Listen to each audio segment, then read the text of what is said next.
మీకు ఇంకో విషయం చెప్పాలి. మీరు వెతుకుతున్న అమ్మాయి ఇప్పుడు ఆ అమ్మాయి గురించి ఎందుకు? ఆ అమ్మాయి ఎవరో నాకు తెలిసింది. ఇందాకటి వరకు నా దగ్గర ఉంది. వాట్? ఏం చెప్తున్నారు సార్? ఆ అమ్మాయి చనిపోయి 5 ఏళ్ళు అవుతుంది. అసలు ఆ విషయం చెప్దామని మీకు కాల్ చేశాను. నా పేరు అక్షయ్. అక్షయ్ కన్స్ట్రక్షన్ కంపెనీకి చైర్మన్ని. నాకు అమ్మాయిలన్నా చిన్నపిల్లలన్నా ఎలర్జీ. అందుకే నా ఇంట్లో ఎన్ని పూల చెట్లున్నా వాటికి పూలుండవు.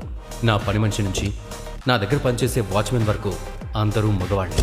ఆడవాసనే పనికిరాని నాకు ఆ రాత్రి జరిగిన సంఘటన నా జీవితాన్నే మలుపు తిప్పింది. ఆ రోజు 2019 ఆగస్టు 15 క్లయింట్తో మీటింగ్ ఉండడంతో ఆ నైట్ నేను హోటల్ తాజ్కు వెళ్ళాను. ఎవరిదో పెద్దింటి పెళ్ళనుకుంటా. హోటల్ అంతా హడావిడిగా ఉంది. నేను నేరుగా క్లయింట్ని కలిసి ప్రెజెంటేషన్ ఇచ్చాను. ఆయన ఫోర్స్ చేయడంతో లైట్గా డ్రింక్ తీసుకున్నాను. అప్పటికే నైట్ 10:30 అయింది. అంత లేట్ నైట్ కార్ డ్రైవ్ చేయడం రిస్క్ అని ఇంటికి వెళ్లకుండా అదే హోటల్లో రూమ్ తీసుకుని మత్తుగా పడుకున్నాను. కానీ అర్ధరాత్రి 12 గంటల ప్రాంతంలో నా రూమ్లోకి ఎవరో వచ్చినట్టు అర్థమైంది. వచ్చింది ఒక అమ్మాయిని తెలుసుకోవడానికి నాకు ఎంతోసేపు పట్టలేదు. ఆడవాసనే తెలియని నాకు ఆ అమ్మాయి స్పర్శ కొత్తగా అనిపించింది. నన్ను నేను కంట్రోల్ చేసుకోలేకపోయాను. కాసేపట్లోనే ఆమెను పూర్తిగా ఆక్రమించేశాను. ముద్దులతో ముంచెత్తాను. ఆమె నన్ను విడిపించుకోవడానికి చాలా ప్రయత్నం చేసింది. ఎవరు నువ్వు? నన్ను వదులు అని నన్ను వేడుకుంది. కానీ ఆమె మాటలను విడిపించుకునే పరిస్థితుల్లో నేను లేను. నా జీవితాన్ని నాశనం చేయకు ప్లీజ్. వదులు, తెల్లారితే నా పెళ్ళి అంటూ ప్రాధేయపడింది. కానీ ఆమె మాటలు పట్టించుకోకుండా నా పని చేసుకుంటూ పోయాను. కాసేపు పెనుగులాట జరిగింది. ప్లీజ్ వదులు. కానీ ఆ తరువాత ఆమె కూడా నాకు సహకరించింది. ఇద్దరి మధ్య శృంగార యుద్ధం ఉత్తేజకరంగా సాగింది. అనంతరం నాగుపాము వలె పెనవేసుకుని ఎప్పటికో నిద్రపోయాం. తెల్లారు లేచి నేను నిద్రమత్తులోనే వాష్రూమ్కి వెళ్ళాను. 10 నిమిషాల తర్వాత వచ్చి చూడగా ఆ అమ్మాయి ఎక్కడా కనిపించలేదు. ఆమె ముఖం కూడా నాకు సరిగ్గా గుర్తులేదు. చేతి మీద పుట్టుమచ్చ తప్ప ఆమె గురించి ఏమీ తెలియలేదు. మనసులో అదోలా అనిపించింది. ఎలాగైనా ఆమె ఎవరో కనిపెట్టి నేను చేసిన పనికి క్షమాపణలు అడుగుదామని అనుకున్నాను. మార్నింగ్ ఆఫీస్కి చేరుకోగానే నా మేనేజర్ రవికృష్ణకు విషయం అంతా చెప్పి ఆ అమ్మాయి ఎవరో కనుక్కోమని ఆదేశించాను. It's okay sir. ఆ అమ్మాయి ఎవరు ఏంటో అనేది నేను కనిపెడతాను. కానీ నాకు చిన్న డౌట్. ఏంటి? మీలాంటి ఒక జెంటిల్మెన్ ఆఫ్టర్ ఆల్ ఒక అమ్మాయి కోసం ఇంత టెన్షన్ పడడం ఎప్పుడు చూడలేదు సార్. ఆ అమ్మాయి అసలు దేంట్లో స్పెషల్లో తెలుసుకోవాలని. అది నీకు అవసరం లేదు. అలాగే సార్. ఇంటికొచ్చిన తర్వాత కూడా నాకు ఆమె గురించే ఆలోచనలు. ఎంతోమంది అమ్మాయిలు నాతో ఫ్రెండ్షిప్ చేయాలని, నన్ను పొందాలని కోరుకున్నారు. కానీ నాకు మాత్రం ఆ అమ్మాయి కావాలనిపించింది. వెంటనే ఆ అమ్మాయి గురించి హోటల్ స్టాఫ్ను ఆరా అడిగాను. కానీ వాళ్ళు తెలియదని చెప్పారు. కనీసం సీసీటీవీ ఫుటేజ్లో అయినా అమ్మాయి ఎవరో తెలుస్తుందనుకుంటే అక్కడ కూడా నాకు నిరాశ మిగిలింది. ఫుటేజ్ అంతా డిలీట్ అయిందని తెలపడంతో నాకంతా అయోమయంగా అనిపించింది. ఎవరో కావాలని నాతో ఆటలాడుతున్నారని అర్థం చేసుకున్నాను. అసలు అమ్మాయి నా రూమ్లోకి ఎలా వచ్చింది? అదే మాకు అర్థం కావట్లేదు sir. Sorry for the inconvenience. Sorry sir, ఏదో టెక్నికల్ ఇష్యూ వల్ల డేటా డిలీట్ అయిపోయింది. అలా ఎలా డిలీట్ అవుతుంది? అది కూడా ఆ పర్టిక్యులర్ టైం పీరియడ్లోనే పోవటం ఏంటి? Extremely sorry sir. నేనే డేటా రీటైన్ చేసి మీకు ఇన్ఫార్మ్ చేస్తాను. సార్ మీరేమనుకోనంటే నాదో సలహా. ఏంటది? ఆ నైట్ మీరు హోటల్కి వెళ్ళినట్టు ఎవరికీ తెలీదు. ఆ అమ్మాయి అసలు ప్రాబ్లమే కాదు. మీరు ఓకే అంటే చేతికి మట్టి అంటకుండా నేను డీల్ చేస్తాను. ఏం మాట్లాడుతున్నావు నువ్వు? అవతల ఒక అమ్మాయి జీవితం. ఛ! అసలు నేను ఆ నైట్ తాగకుండా ఉండాల్సిందే. కనీసం అమ్మాయి ముఖం కూడా గుర్తులేదు. తెల్లారిన తర్వాత నేను సారీ చెప్పే అవకాశం కూడా లేదు. నువ్వు ఏం చేస్తావో నాకు తెలీదు. సిటీ అంతా జల్లెడి పట్టైనా సరే ఆ అమ్మాయి ఎవరో కనిపెట్టు అంటూ కోపంగా ఆదేశించాను. దీంతో అతను కూడా భయంతో సరేనని తలూపుతో అక్కడి నుంచి వెళ్ళిపోయాడు.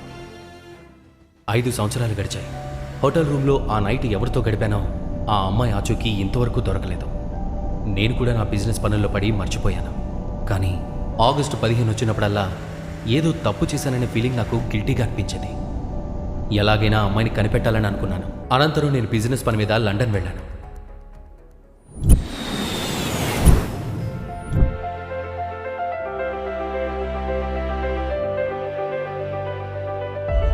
వారం తర్వాత ఇండియాకి రిటర్న్ అయ్యాను. వెంటనే రవిని పిలిచి, వాట్ రవి, 5 years అయింది, ఇంతవరకు ఒక అమ్మాయి అడ్రస్ కనుక్కోలేకపోయావు అని నిలదీశాను. Sorry sir. ఆ నైట్ సీసీటీవీ ఫుటేజ్ మొత్తం డిలీట్ అయింది. కనీసం బ్యాకప్ కూడా దొరకలేదు. పైగా ఆ అమ్మాయి తనకంత దారుణం జరిగితే పోలీస్ కంప్లైంట్ కూడా ఇవ్వలేదు. ఇంకేం చెప్పొద్దు. నీ వల్ల కథ నాకు అర్థమైంది. డిటెక్టివ్ని హైర్ చేయి అలాగే సార్, ఈసారి మిస్ అవ్వదు. అంటూ రవి కంగారుగా అక్కడి నుంచి వెళ్ళిపోయాడు. హలో సార్, హలో, నా పేరు వర్మ. మీరు హైర్ చేసిన డిటెక్టివ్ని. Any update? ఆ రోజు మీతో హోటల్లో ఉన్న అమ్మాయి ఎక్కడుందో తెలిసింది. ఇంకో 1 అవర్లో మీకు కంప్లీట్ డీటెయిల్స్ పంపిస్తాను. లగేజ్ కౌంటర్ దగ్గర ఓ 4 ఏళ్ల బాబు నన్ను తదేకంగా చూస్తున్నాడు. చూడటానికి ఎంతో క్యూట్గా ఉన్నాడు. స్వతహాగా పిల్లలంటే ఇష్టం ఉండని నేను అతన్ని పట్టించుకోకుండా నా దారిని నేను వెళ్తున్నాను. కానీ ఆ పిల్లడు నా దగ్గరకు వచ్చి డాడీ, మీరు మా డాడీయే కదా? అని అడిగాడు. అంతే, ఆ పిల్లడి మాటలకు నాకు ఫ్యూజులు ఎగిరిపోయాయి. ఈ బాబు నన్ను డాడీ అంటున్నాడేంటి అని నాలో నేను అనుకున్నాను. నేను ఆ పిల్లాడిని సముదాయించే లోపే ఓ 25 ఏళ్ల యువతి అక్కడికి వచ్చింది. చూస్తుంటే ఎంతో అందంగా ఉంది. ఇంత అందమైన అమ్మాయికి 4 ఏళ్ల బాబు ఉన్నాడంటే ఆశ్చర్యంగా అనిపించింది. ఎవరిని పడితే వాళ్ళని డాడీ అని పిలవకూడదని చెప్పానా? అంకుల్కి సారీ చెప్పు. ఈయన అంకుల్ కాదు, డాడీ. సారీ అండి, కొంచెం కన్ఫ్యూజ్ అయ్యాడు. ఇట్స్ ఓకే అని ఆ అమ్మాయి నాకు సారీ చెప్పి తన బాబుని తీసుకుని వేగంగా నడుచుకుంటూ ముందుకు పోయింది. కానీ ఆమెను ఎక్కడో చూసినట్టుగా, బాగా పరిచయం ఉన్న వ్యక్తిగా నాకు అనిపించింది. అప్పుడే ఆ అమ్మాయితో ఎవరో ఇద్దరు గొడవ పడుతున్నారు. చూస్తుంటే ఆమె ఫ్యామిలీ మెంబర్స్లా ఉన్నారు. ఆమెను ఒక్కదాన్ని చేసి ఇద్దరు మీద పట్టడంతో నాకు కోపం పొంగుకొచ్చింది. కానీ ఫ్యామిలీ గొడవల్లో తలదూర్చడం ఎందుకులే అని మౌనంగా ఉన్నాను. ఏంటక్కా, లండన్ వెళ్ళి ఫుల్ గ్లామర్ పెంచావు? అక్కడ ఎంతమందితో ఏం చేస్తుందో. నీలాంటి చీప్ క్యారెక్టర్ కాదు నాది. పెళ్లి కాకుండానే ఫస్ట్ నైట్ చేసుకున్న దానివి నువ్వు క్యారెక్టర్ గురించి మాట్లాడుతున్నావా? మా అమ్మనేమన్నంటే కొడతా. ఇదేంటి, నీ అక్రమ సంతానమా? వాడికి ఎవరితో ఎలా మాట్లాడాలో తెలీదా? తండ్రెవరో తెలియనోడు కదా, అలానే ఉంటాడు. Shut up. ఏం చూసుకునే అంత పొగరు నిన్ను. యువన్, యువన్. రేయ్, రేయ్, పోరా. ఏయ్, యువన్, యువన్. ఇక్కడ మాట్లాడుతుంటే అలా వెళ్తావేంటక్కా? డాడీ. శవడం. How dare you! నా కొడుకుని కింద పడేస్తావా? అవసరమైతే నిన్ను కూడా కొడతా. నీకంత దమ్ముందా?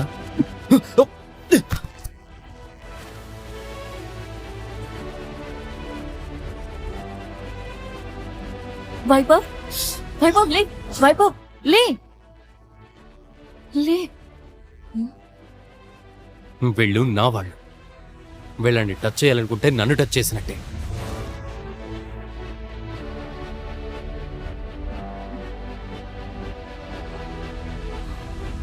దాని రిజల్ట్ ఎలా ఉంటుంది?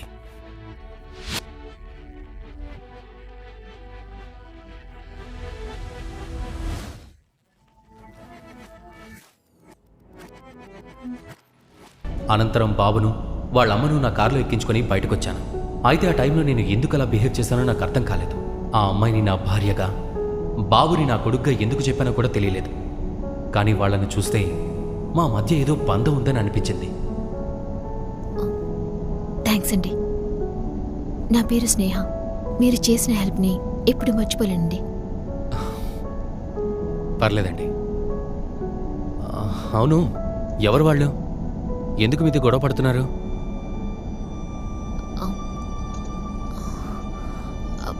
అదొక పెద్ద కథలండి. ఇప్పుడు చెప్పే టైం లేదు. కాస్త పక్కన ఆపుతారా? మేము ఇక్కడ దిగుదాం. డ్రైవర్. యువన్, అంకుల్కి బాయ్ చెప్పు. Bye daddy. యువన్, తప్పని చెప్పానా? సారీ అండి. వీడు ఇవాళ ఎందుకు ఇలా బిహేవ్ చేస్తున్నాడో అర్థం కావట్లేదు. ఏమనుకోవద్దు. It's okay. ఓకేనండి, బాయ్.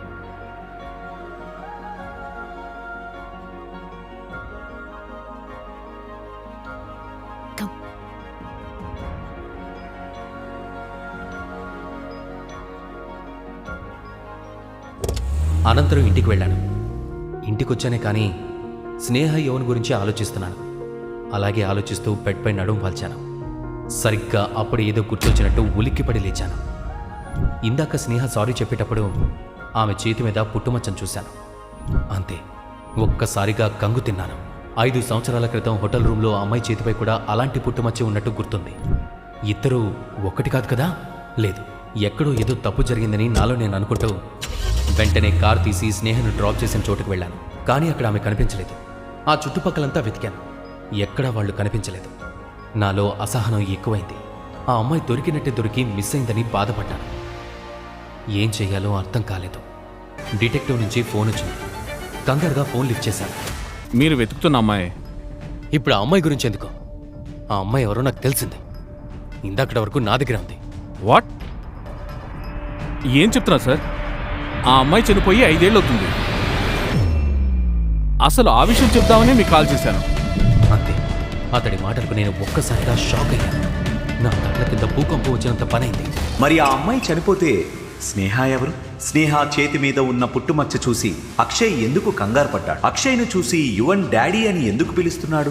యువన్ తండ్రి నిజంగా అక్షయేనా? హోటల్ సీసీటీవీ ఫుటేజ్ ఎవరు డిలీట్ చేశారు? 5 సంవత్సరాల క్రితం అక్షయ్ తాగిన డ్రింక్లో ఎవరైనా ఏదైనా కలిపారా? అసలు స్నేహ బ్యాక్గ్రౌండ్ ఏంటి అనే విషయాలు తెలియాలంటే క్రింద ఇచ్చిన లింక్ ని క్లిక్ చేసి పాకెట్ ఎఫ్ఎం యాప్ ని ఇన్స్టాల్ చేసుకోండి. Stay tune to pocket FM.